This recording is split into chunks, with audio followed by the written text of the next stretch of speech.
Hi, I'm Shane Drake. I'm a music video director and I am here with Bear LA. If there is an underlying reason why you started using, what do you think it was?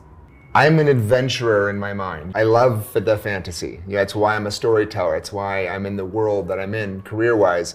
So I think for me, in a very real way, in a very honest way, like drugs and alcohol and that fast kind of crazy life, it's alluring to me. Even still, as a sober person who knows the pitfalls of it, it's an alluring thing to me. It's an alluring world. I loved the drugs.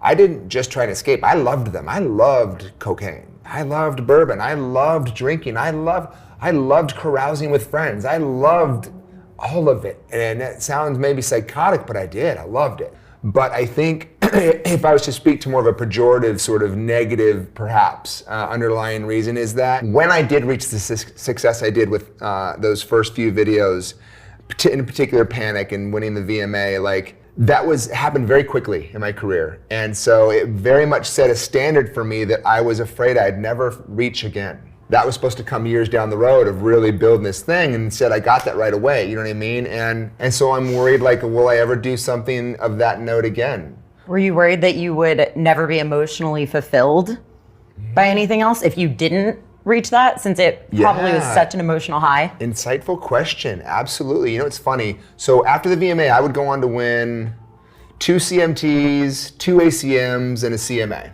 But in almost all of those, they're all live televised shows.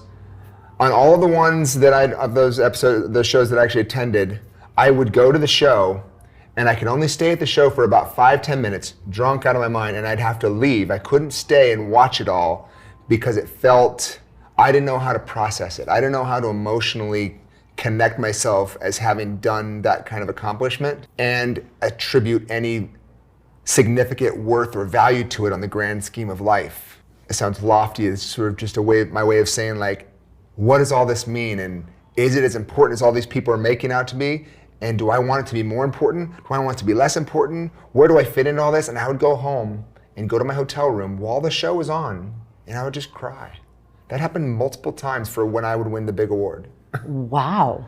Yeah, I think it definitely made me worry if I would ever be emotionally fulfilled in anything in this world, because I think there's this level, this ontological question that exists in me of, why am I here? Why am I doing this? And I still ask those questions, but now in sobriety, I definitely don't spin out in them, because you ask those and then you start drinking, you start drinking, you start drugging, you start drinking, all of a sudden you're no longer rational in how you're processing that already somewhat irrational quandary. So as the addictions became more intense, what happened to your relationships with loved ones? I basically, I definitely kept loved ones at an arm's length reach. Even when I get into intimate relationships, there's a point where I'm like,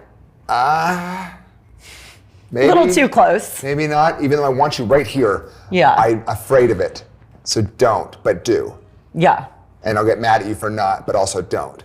I definitely did that with my parents. I definitely did that with girlfriends, my wife, and girlfriends after that. But when I was in the throes of my addiction, it becomes like, instead it's like this, like come close but don't, it's like, get over here, get the fuck away, get over here, get the fuck away. And so that's what happened with one girlfriend in particular. Unfortunately, she really sort of saw the real dramatic side of that, you know what I mean? And my parents, I barely saw them. I'd maybe go home once a year, you know what I mean? Called them once every few months, usually drunk, and thought it was hilarious. Didn't realize that they weren't thinking it was hilarious. Yeah. And so in that way, in that process, it definitely was problematic. But when I got sober, and I went through the 12 steps, and one of the things you do in that is you make a list of all the people that you've wronged and all the things that you've done, and you go try to make amends for those things. And so one of those things was with my parents, and I got to make an amends with them that was so special and so tender and so genuine that we reformed the tightest bond I've ever had with anyone, with my parents in the last few years, and just so happened to coincide with the last few years of my dad's life. And so having those last few years as he was dying of COPD, in that state of reconciliation was a gift I will never not be beyond grateful for. Now, I still have that addictive personality. I still have this, but I can define it. I can call it out. And so in that sense, my relationships are definitely able to be more honest now and more welcomed. But again, they're still tumultuous because I'm still me. I'm still a human dealing with human, insecurities and human limitations, and so is the other person. And so that will always be the case, you know what I mean? Yeah. And that's just, like you said, it's being a normal human. Yeah. So what did rock bottom look like for you? Like, paint a picture for us. Rock bottom for me was as much of an event as it was an emotional state. Rock bottom for me emotionally was I no longer know who I am. I never got to the point of contemplating actual suicide, but for the first time I could process the thought of it in my brain and go, oh, I get that. I never wanted to get it. I was just existing, and barely. And so for me, that made me feel very worthless and very just, soulless. I felt soulless was the rock bottom emotional state. Practically, it looked like a house full of 50 strangers. Crack and cocaine spilled out over the table and little tinfoil fucking balls of something around and whippets strewn across the floor and a lack of respect, dignity, or care for my surroundings in a moment of sort of one final debaucherous party and realizing that this is my life now, and not wanting that to be my life.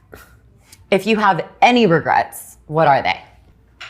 Regret is such a funny concept. They're so black and white. Some people are like, you shouldn't regret anything. Life is what you make of it. And other people are like, no, like someone got hurt. Like that sucks. I think for me, like it's somewhere in the middle. Like,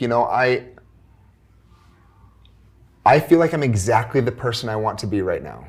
I'm exactly the person through circumstance, genetics, and all that life has thrown at me that I want to be right now. And I'm excited to be even more.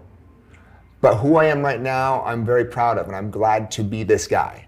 And so it required every good and bad thing that happened to get me here.